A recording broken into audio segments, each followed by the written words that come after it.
તો બદલાઈ જતા કે વર્ષોની તપશ્ચર્યાની જરૂર નથી હોતી. કોઈ મહાપુરુષનો સંગ થાય અને ક્ષણોમાં જીવન બદલાઈ જાય. એ વાલીઓ ક્યારે વાલ્મીકી થઈ જાય કોને ખબર. આ પ્રભાવ પ્રભુની શ્રદ્ધાનો છે, કથાનો છે, ચરિત્રનો છે.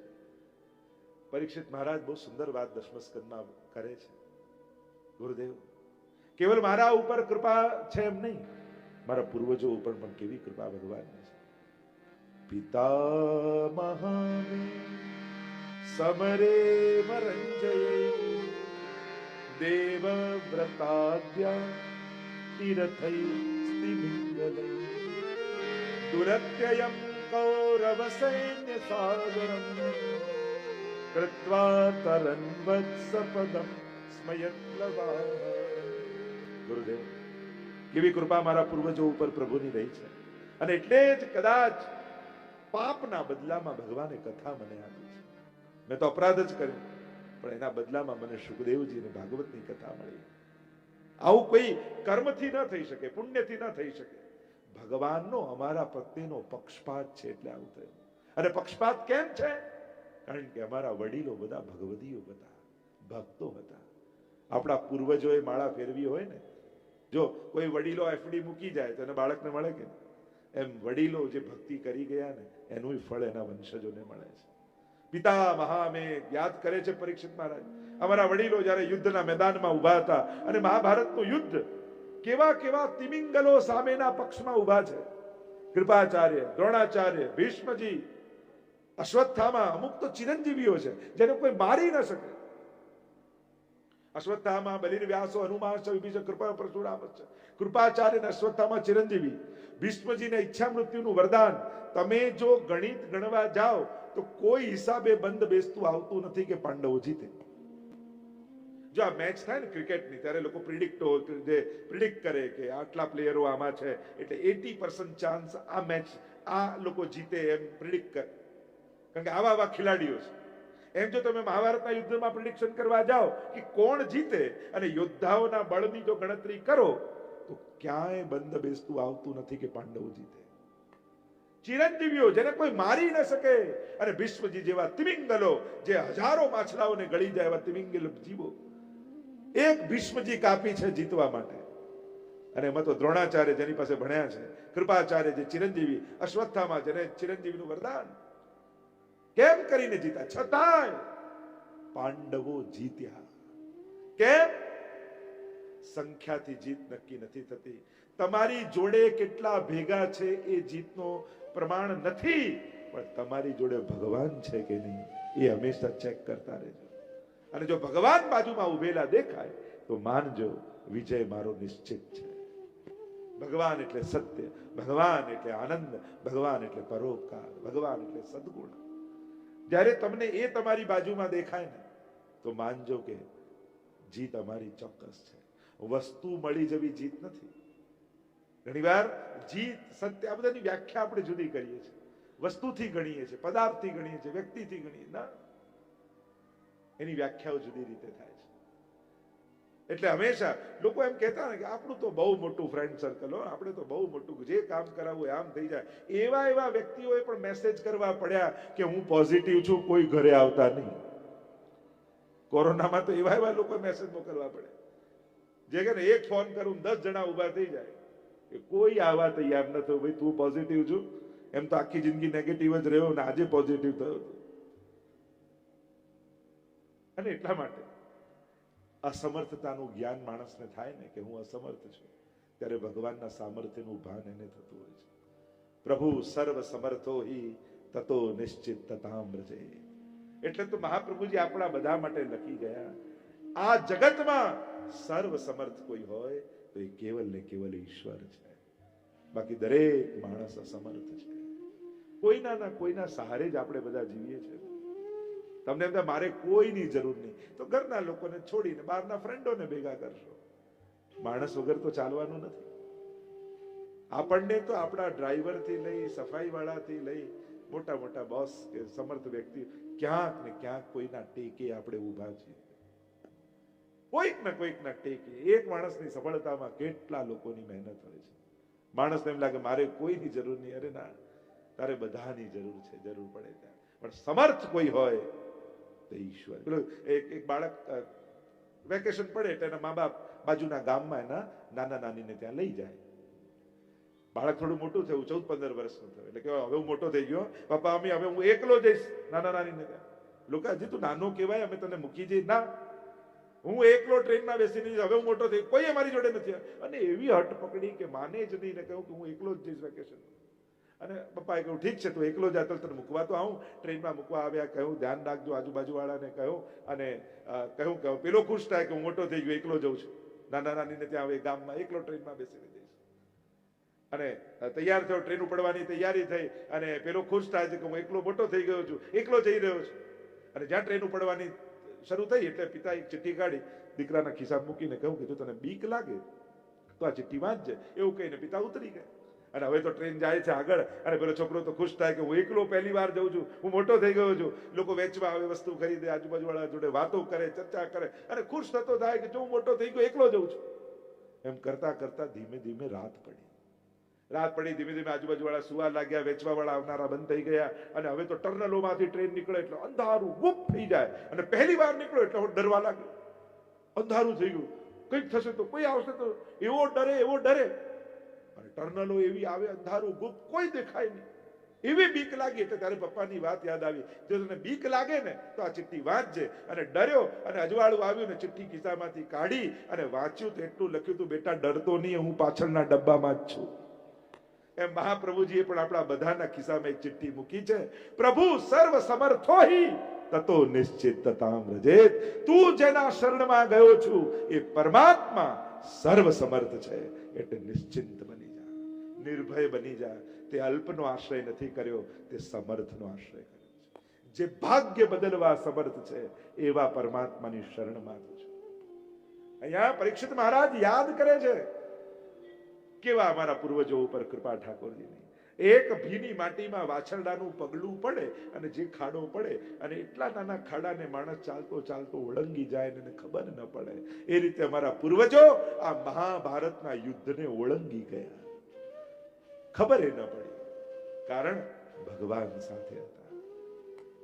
એટલે જયારે મહાભારતનું યુદ્ધ પૂરું થયું ને એટલે ભગવાન અર્જુનની રથની લગામ પકડીને ઉભા છે, અને અર્જુનને કહે છે હમણાં ને હમણાં કૂદકો માર, રથ પરથી કૂદી જા. અર્જુનને મદ હતો કે જો મારા પુરુષાર્થના બળે યુદ્ધ જીત્યા છે, અને ભગવાન કહે કે હમણાં ને હમણાં કૂદ. પ્રભુ સેના માટે પ્રશ્ન ન કરીશ, કૂદી જા કહું છું. ભગવાન જોરથી બોલ્યા એટલે કૂદકો માર્યો, અને પ્રભુ હવે ધીમે રહીને રથ પરથી નીચે ઉતર્યા, અને ભળભળતી આગમાં આખો રથ બળીને 2 સેકન્ડમાં ખાક થઈ ગયો. ચકિત થઈને અર્જુન જુએ છે કે આ શું, 2 મિનિટમાં તો ખાક થઈ ગયો રથ. આવું શું બન્યું? પરમાત્માને પૂછે આ શું થયું? ત્યારે ભગવાને કહ્યું કે તારા રથ ઉપર એટલા બાણ વાગ્યા હતા કે ક્યારનું બળીને ખાક થઈ જા. આ તો હું બેઠેલો હતો એટલે તું બચેલો હતો. અને આ સાંભળતાની સાથે અર્જુનનું બધું અભિમાન ઉતરી ગયું. એને તો હું જીત્યો, મેં જીતાડ્યું. સમજાયું કે જેને રથની લગામ પકડી હતી ને એની કૃપાના બળે જીત્યા છે. માણસને ઘણીવાર વિપરીત સંજોગોમાં સમજાય છે કે હું અસમર્થ છું અને સર્વ સમર્થ તો કેવલ ઈશ્વર છે. આગળ અનેક પ્રશ્નો કર્યા છે પરીક્ષિત મહારાજે. પ્રશ્ન કરતા કહ્યું કે ભગવાન અને બલદાવજી તો રોહિણીજીના પુત્ર હતા, પછી દેવકીજીના પુત્ર કેમ કહેવાયા? મામાનું ઘર છોડીને ભગવાન વ્રજમાં કેમ બસ્યા? દ્વારકામાં કેટલા વર્ષ નિવાસ કર્યો? કેટલી પત્નીઓ હતી? આવા અનેક પ્રકારના પ્રશ્નો કર્યા. અને કહ્યું જે પૂછ્યું છે તો કહેજો, જે પૂછવાનું રહી ગયું છે એ પણ ગુરુદેવ કહેજો. વિનંતી કરી છે. કહ્યું કે ભૂમિ પર ભાર વધ્યો, ગાયનું રૂપ ધારણ કરીને પૃથ્વી આવી બ્રહ્માજી પાસે. બ્રહ્માજીએ કહ્યું કે તારા દુઃખને હું જાણું છું, ચાલ ક્ષીર સાગર પર જઈને પરમાત્માને પુકાર કરી. તત્ર ગત્વા જગન્નાથમ દેવદેવ વૃષાકપિમ પુરુષમ પુરુષસુક્તેન ઉપતસ્થે સમાહિત. આવ્યા છે ક્ષીરસાગર પર, પુરુષ દ્વારા ભગવાનની સ્તુતિ કરી છે, ધ્યાનમાં આવ્યા પરમાત્મા. અને બ્રહ્માજીને કહ્યું બધા જ દેવોને કહી દો જુદા જુદા રૂપ ધારણ કરીને વ્રજમાં જાય. થોડી જ ક્ષણોમાં હું વ્રજમાં પધારીશ, થોડા જ દિવસોમાં હું વ્રજમાં પધારીશ. અને કોઈ દેવતા ગાય બન્યું, કોઈ હરણ બન્યું, કોઈ પર્વત બન્યું, કોઈ તૃણ બન્યું, જુદા જુદા રૂપ ધારણ કરીને દેવતાઓ વ્રજમાં પહોંચી ગયા. અને અહીંયા વસુદેવ અને દેવકીના વિવાહનો પ્રસંગ આવ્યો. બેનના વિવાહ છે એટલે બધી જ તૈયારી ઉપાડી લીધી. કંસ બધી જ વ્યવસ્થા કરી રહ્યો છે. સુંદર રીતે વિવાહ સંપન્ન થયા અને મેં બધું સંભાળી લીધું હતું એ બતાવવા માટે રથ પર બેસીને જતા હતા.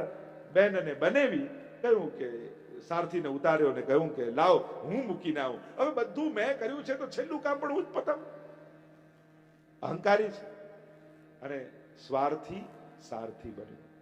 અને સ્વાર્થી લોકો જ્યારે સારથી બને, જો નાદાન અને કમ સમજના લોકો જ્યારે એવા સ્થાને બેસી જાય કે જ્યાં મોટા મોટા નિર્ણયો લેવાના હોય ને, ત્યારે આખા સમાજને નુકસાન પહોંચાડતા હોય છે. સમજદાર વ્યક્તિઓ જ યોગ્ય સ્થાને બેસે, બહુ જરૂરી છે.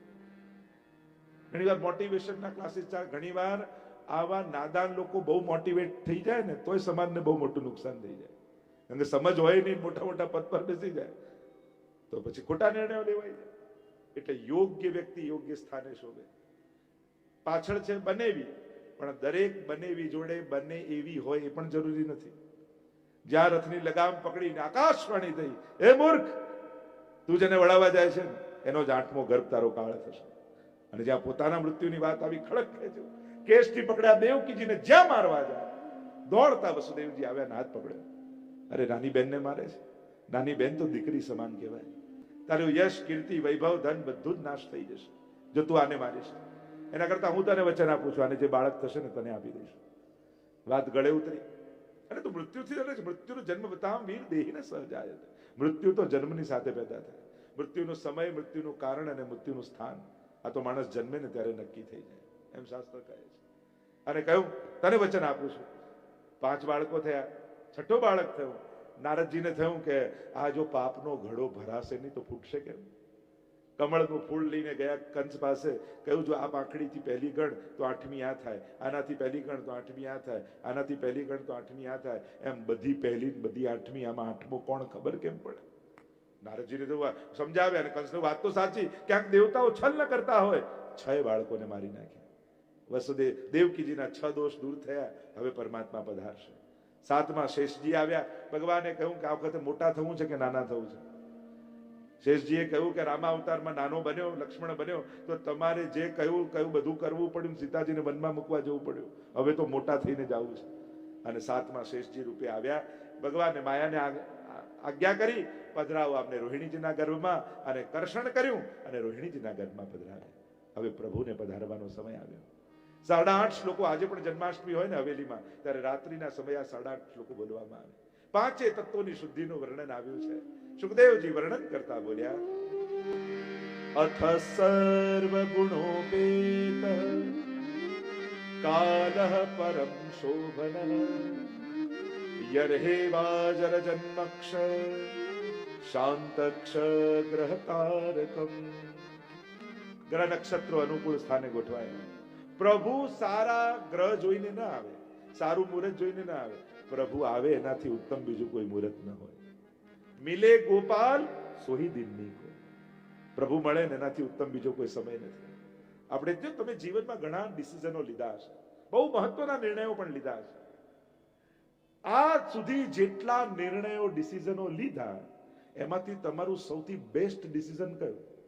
સૌથી શ્રેષ્ઠ નિર્ણય કયો? મારી દ્રષ્ટિએ જે દિવસે તમારા ઘરે તમે ઠાકોરજી પુષ્ટાવીને પધરાવ્યા ને એ તમારા લાઈફનું બેસ્ટ ડિસિઝન હતું. કારણ કે આજ સુધી જેટલા નિર્ણયો લીધા એ સંસારમાં ફસાવનારા હતા. આ નિર્ણય તમને સંસારમાંથી મુક્ત કરનારો, અને જેનાથી મુક્તિ મળે એ જ પરમ જ્ઞાન છે, એ જ ઉત્તમ નિર્ણય છે. જેનાથી છૂટાય એ જ સૌથી મોટી સમજણ છે. એટલે શાસ્ત્ર સા વિદ્યા યા વિમુક્તા, શ્રેષ્ઠ વિદ્યા કઈ? જેનાથી મુક્તિ મળે એ વિદ્યા, બંધન મળે નહીં. જીવનનો શ્રેષ્ઠ નિર્ણય તમે જે દિવસે નક્કી કર્યું કે બા તમારા ઠાકોરજીની સેવા હવે હું કરીશ, એમ જે દિવસે વહુએ કહ્યું ને એ વહુનો શ્રેષ્ઠ નિર્ણય હતો. જે દિવસે દીકરાએ બાપુજીને કહ્યું કે બાપુજી ચિંતા ન કરો, તમારે જ્યારે શરીર નહીં ચાલે ને તમારા ઠાકોરજી હું પધરાવીશ, આ નિર્ણય તમારો શ્રેષ્ઠ નિર્ણય હતો. અને હજી હું તો યુવાન ભાઈઓ બહેનોને કહીશ, ઘરમાંથી બધું જતું હોય તો જવા દેજો, પણ તમારા વડીલોના જે ઠાકોરજી હોય ને એને જવા ન દેતા. એ જો ઘરે રહ્યા ને તો જીવનનું બધું સુખ ગોતું ગોતું તમારા ઘરે આવી જશે. પણ જો સુખના મૂળ એવા પ્રભુને ઘરેથી કાઢી નાખશો ને તો પછી આવેલું સુખ પણ તમને સુખી નહીં કરી શકે. મંગલ રૂપ નિધાન સાવરો, મંગલનો નિધિ એ ઠાકોરજી છે. અને એને ઘરેથી કાઢી નાખશો તો કયા મંગલની આશા રાખશો? મંગલમ ભગવાન વિષ્ણુ મંગલમ ગરુડધ્વજ. આમ પ્રભુ પધાર્યા છે, અનુકૂળ નક્ષત્ર ગ્રહ થયા, દિશાઓ દૈદીપ્યમાન થઈ છે, આકાશમાં અપ્સરાઓ નૃત્ય કરી રહી છે, દુંદુભીઓના નાદ વાગી રહ્યા છે. અને મધ્યરાત્રિના સમયે તમદ્ભુતમ બાલકમ અંબુજેક્ષણમ ચતુર્ભુજમ શંખ ગદાદ્યુદાયુધમ શ્રીવત્સલક્ષ્મમ ગલસૌવિકૌસ્તુભમ પીતાંબરમ સાંદ્ર પયોદ સૌભગમ. ચતુર્ભુજ રૂપે નારાયણ પ્રગટ થયા છે. ચારે બાજુ જયઘોષ થવા લાગ્યો. વસુદેવ દેવકી પર કૃપા કરવા માટે પરમાત્મા આવ્યા છે. પ્રભુએ કહ્યું કે તમે મારા જેવો પુત્ર માંગ્યો હતો, પણ મારા જેવું બીજું કોણ હોય, એટલે હું પોતે જ આવ્યો છું. પરમાત્માએ આજ્ઞા કરી, માયાનો જન્મ થયો છે ગોકુળમાં, એમ કરો કે મને ગોકુળ લઈ જાઓ, માયાને અહીંયા લઈ જાઓ. છાબમાં વસ્ત્ર બિછાવ્યું, લાલનને પધરાવ્યા, માથે લીધા, અને એક વૈષ્ણવ જેમ ઝાંપીજી માથે રાખીને વ્રજયાત્રા કરવા નીકળ્યો હોય એમ વસુદેવજી ઠાકોરજીને મસ્તક પર લઈ અને વ્રજની તરફ પ્રયાણ કરી રહ્યા છે. જ્યાં ઠાકોરજી માથે આવ્યા તો બધી બેડીઓ ખુલી ગઈ. યમુનાજી કલકલ કલકલ કરતા ઉછાળાઓ લઈ રહ્યા છે પ્રભુના ચરણોનો સ્પર્શ કરવા માટે. પ્રભુના ચરણોનો સ્પર્શ કરીને વહેવા લાગ્યા યમુનાજી. આવ્યા છે વસુદેવજી નંદાલયમાં, પધરાવ્યા લાલનને, લીધી માયાને, પાછા આવ્યા કારાગૃહમાં. બધા દ્વાર બંધ થઈ ગયા અને માયાએ રડવાનો અવાજ કર્યો. દોડતા આવ્યા દ્વારપાલો, જઈને સમાચાર આપ્યા કંસને. મારવા માટે આવ્યો કંસ, જ્યાં પછાડવા જાય. આકાશમાં અષ્ટભુજાળી માયા થઈ, મૂર્ખ, તને મારનારો તો ક્યારને બીજે પહોંચી ગયો છે. બધા અસુરોને ભેગા કર્યા છે અને અહીંયા રાત વીતી છે, સવાર થવાની તૈયારી છે. આખી રાત્રિ નંદ બાબાને મંગલ સ્વપ્નો આવ્યા છે. એક નાનકડું બાળક, ગુંગરાળા સુંદર કેશ છે, મોટા મોટા નેત્રો છે, કાજળ લગાડ્યું છે, સુંદર મધુર સ્મિત કરતું કરતું, ચરણમાં સુંદર નુપુર ધારણ કરીને છમ છમ છમ છમ છમ છમ છમ છમ કરતું નંદાલયના આંગણામાં દોડતું દેખાય. ચોકીને જાગે નંદ બાબા, અરે આ બાળક કોણ છે? ફરી સુઈ જાય રાત્રિના સમયે અને ફરી સ્વપ્નમાં દેખાય. ચારે બાજુ સુંદર નંદાલયના ગૌશાળાની ગાયો, મોટી મોટી શ્વેત ગાયો, લાલ લાલ કંકુના થાપા લગાવ્યા છે, સુવર્ણના સિંગ છે, ગળામાં સોનાની ઘંટડી બાંધી છે. પણ આ ગાયોની મધ્યમાં એક સુંદર બાલક અધર પર વેણુ પધરાવી વેણુના સ્વર ભરતો ભરતો યો યો કરીને ગાયોને ચરાવતો ચરાવતો વનમાંથી નંદાલય તરફ આવતો દેખાય. ફરી એમ લાગે આ સુંદર બાળક છે કોણ? ચોકીને જાગે અને રાતના અંધારો દેખાય. સુંદર મંગલ સ્વપ્નો આખી રાત નંદ બાબાને આવ્યા છે. સવારનો સમય થયો એટલે જાગ્યા છે અને ગાયોની સેવા કરવા માટે ગૌશાળામાં પહોંચી ગયા છે. અહીંયા મોરને થયું, અરે મારું પીછું ધારણ કરીને જે પધારવાના છે પરમાત્મા આવ્યા છે, તો પહેલી બધાઈ હું આપું નંદ સમગ્ર ગોકુળવાસીઓને. કેવો કેવો કરીને જોર જોરથી મયુર સ્વર કરી રહ્યું છે. યમુનાજીને થયું કે મારું સ્વરૂપ અને મારા વર્ણને ધારણ કરનારા પ્રભુ પધાર્યા, લાવો પહેલી બધાઈ હું આપું. અને કલકલ કલકલ કલકલ કરતા યમુનાજી ઉછાળા મારી રહ્યા. ગાયો જોર જોરથી અવાજ કરી રહી છે, કારણ કે ગોપાલ આવવાના છે. ભાઈને ત્યાં બાળક થવાનું છે એટલે નંદ બાબાના બહેન સુનંદાજી ભાભીની સેવા માટે રહેવા આવ્યા છે. સુતિકા સદન પાસેથી પસાર થયા, બાળકના રડવાનો અવાજ સંભળાયો ને દોડતા અંદર ગયા ને જુએ તો યશોદાજી સૂતા છે અને એની બાજુમાં એક નીલમણી સુંદર અલૌકિક બાળક કિલકારીઓ કરી રહ્યું, મંદ મંદ સ્મિત કરી રહ્યું છે. દોડતા જઈને યશોદાજીને જગાવ્યા, યશોદા જાગ, દેખ તેરે વહાં પ્રભુ પધારે હૈ. યશોદાજી તો જાગ્યા ને લાલનને જોઈને ચોધાર આંસુએ રડવા લાગ્યા. છાતીએ ચાપી લીધા પ્રભુને, બોલી શકતા નથી. સુનંદાજીને થયું કે પહેલી વધાઈ નંદ બાબાને જઈને હું આપું. દોડતા દોડતા દોડતા દોડતા સુનંદાજી આવ્યા છે, રસોડામાં ગયા, મિશ્રીનો ડબ્બો ખોલ્યો, બંને મુઠ્ઠીમાં મિશ્રી ભરી અને દોડતા પહોંચ્યા ગૌશાળામાં. બધાઈ હે બાબા, બધાઈ હે, બધાઈ હે. અરે કા भयो? अरे बाबा आप सुनोगे तो आनंद से नाचवे लगोगे. अरे कहे तो सही का भयो, શું થયું કહેતો ખરી? અરે બાબા આપ સાંભળશો તો આનંદમાં આવી જશો, નાચવા લાગશો, કૂદવા લાગશો. પણ કહેતો ખરી શું થયું? અને જ્યાં બોલવા જાય ને મોઢામાં આપી મિશ્રી અને સુનંદાજી બોલ્યા, નંદ ઘેરો નંદ ભયો, જય કનૈયા લાલ કી.